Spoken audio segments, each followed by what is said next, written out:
You ever tried gratitude practice and making yourself feel better that way? And have you had the odd instance where it didn't work and possibly it made you feel like you just can't be grateful that day? You know, you're in such a bad mood or you're under so much pressure that gratitude just isn't happening. Well, in this video, what I want to do is, first of all, I want to explain to you why this happens and reassure you that it's very, very normal for that to happen on bad days. And also, I want to give you an alternative to gratitude practice because sometimes we just want to feel better about our lives and about ourselves. And if gratitude doesn't work, there are other things that are less difficult to do and have the same effect. So let's get into it. By the way, my name is Alexa, and I have a PhD in psychology, and I am into personal development and coaching, and I work mostly with actors, but generally I love to work with people who are under pressure, often in their careers. And yeah, if you're interested in any of these things, then you're in the right place. So let's talk about gratitude and why gratitude practice sometimes works and sometimes doesn't. Let's understand that. So gratitude is focusing your mind on all the things that are good in your life. And that's a great thing, right? Now, here's why it is so effective when it does work. The reason why it is so effective is because as humans, as anybody, we have this negativity bias. But as humans, we have a very strong part of our brain, which is called the prefrontal cortex. And what the prefrontal cortex does is it notices things, and in particular, it notices things that are negative. Why? Because it tries to keep us safe. If it noticed things that are positive and it sort of filled our brain with that and we were in danger, like, you know, early humans were, we would not have survived, right? So that's why it focuses our attention primarily on things that are negative about our environment, about ourselves, everything. And so because that's the default mode, and by the way, research suggests that we pay attention to things that are negative about 4 times or maybe even 5 times more than positive things. Because that's our default and it's quite a strong bias, then it's very hard actually to notice things that are positive. And this means that you will feel in a negative state a lot of the time unless you do something to counteract it intentionally. And that's what gratitude practice does. It sort of shifts the attention to positive things and it makes you redress the balance.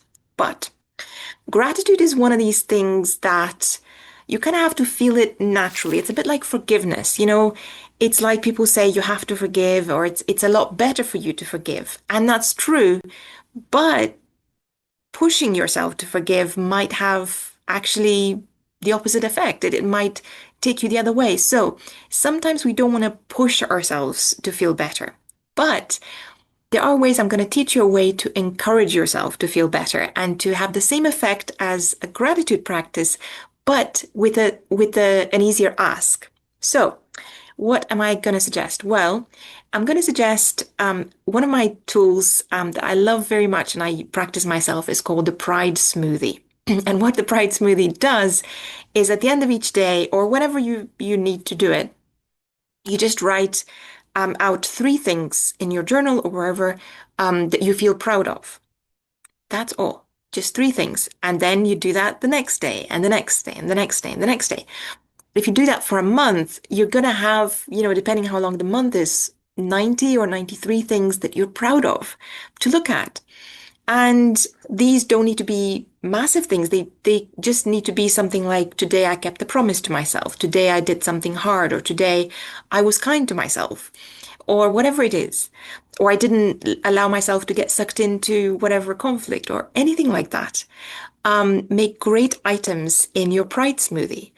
And the reason why this is so powerful is number one, it means you don't have to feel grateful. You can actually just feel good about yourself, which increases your confidence, increases your ability to show up in the world. And it means that if you're having a bad day and you just don't feel in the mood to be grateful, or frankly, just life just feels hard, then you don't have to push yourself to feel grateful. You can just be proud of something small that you did that day.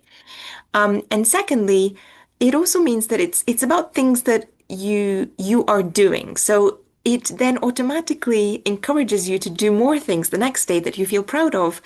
And then that encouragement is also a really, really nice nudge to keep doing things you feel proud of. So it improves your life overall.